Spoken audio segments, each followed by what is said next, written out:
Hey, I'm Linda, a 28-year-old marketing executive with a flair for creativity and a talent for transforming coffee into successful campaigns. I live what most people would call a fairy tale life in downtown Chicago with my husband Mark, a brilliant software engineer who's as charming as he is smart. We met in the most classic rom-com way, bumping into each other at a coffee shop. One spilled latte, a whirlwind romance, and a dream wedding later. Here we are, 2 years into marriage and talking about starting a family. Mark, have you thought about nursery colors? I asked one evening, scrolling through Pinterest. Huh? Oh, yeah. How about blue? He replied, barely looking up from his laptop. I chuckled. Blue? That's so predictable. How about a nice sunny yellow? Whatever you think is best, honey, he said with a distracted smile. Little did I know, beneath our picture-perfect life, trouble was brewing. Mark's parents, Richard and Linda, had never fully warmed up to me. I get it, I'm not from their world of country clubs and trust funds, but a little acceptance would be nice. Take last week's family dinner, for example. Richard raised his glass, his gaze sharp like a hawk's. To family, he said, his voice laced with hidden meaning. May it grow appropriately. I nearly choked on my wine. Did he really just say that?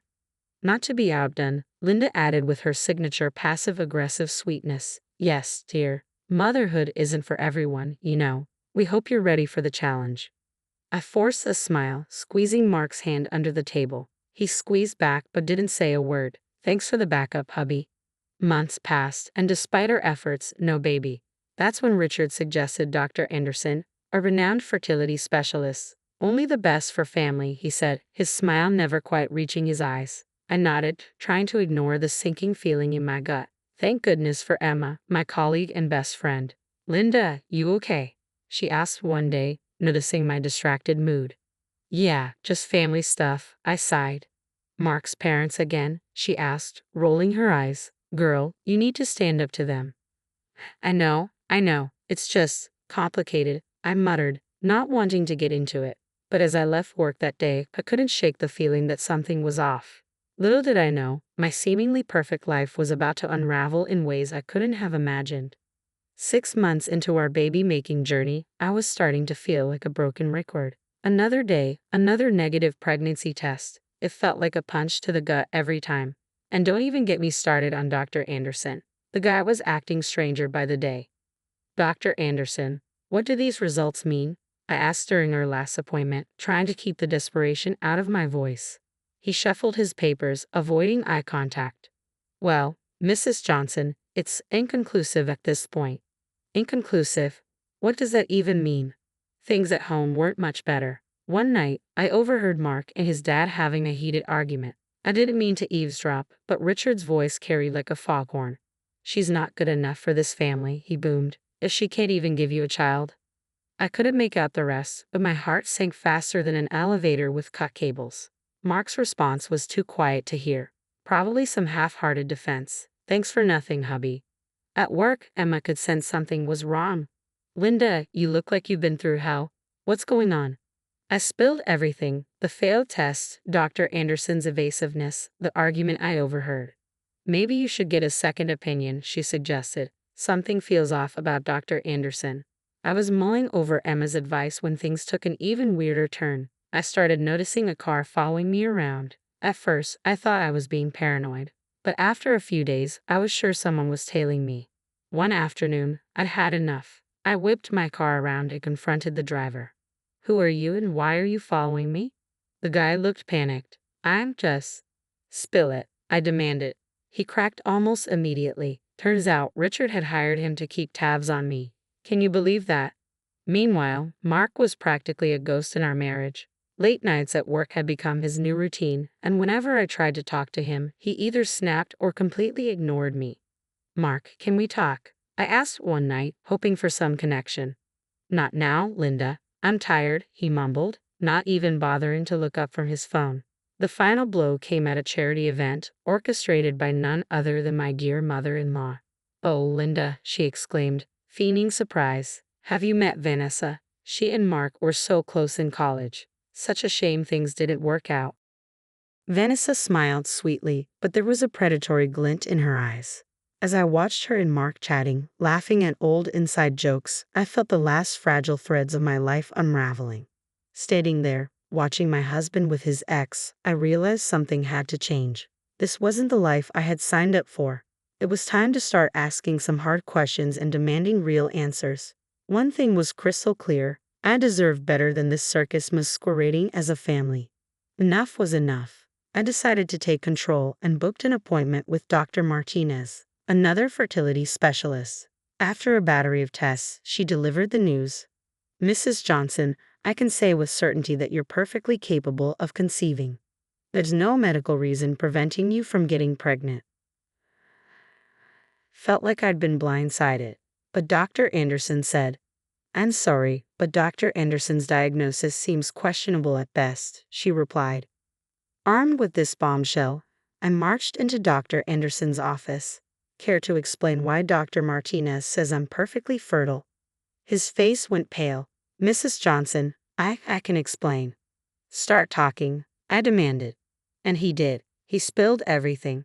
Richard had tried to bribe him into falsely diagnosing me as infertile. "I didn't take the money," Dr. Anderson stammered, "but I did stall your treatment." I was livid. "You played with my emotions, my marriage, my future. How dare you?" Leaving his office, I knew I had to dig deeper. That night, I set up a hidden camera in our living room. Call it intuition, but something about Mark's late nights felt off. 2 days later, I watched the footage, and my world crumbled. There was Mark, wrapped around Vanessa, on our couch. Our couch. I felt sick. Immediately, I called Emma, my hands shaking. "I need your help." "What's wrong?" she asked. "I need to hack into Mark's emails. Can you help?" Emma, ever the loyal friend, came through like a pro. What we uncovered made my blood run cold. Emails between Mark, Richard, and Linda, all plotting to push me out of the family. "Look at this," Emma pointed at the screen. "There's something here about Richard's company too." We dug deeper and hit the jackpot.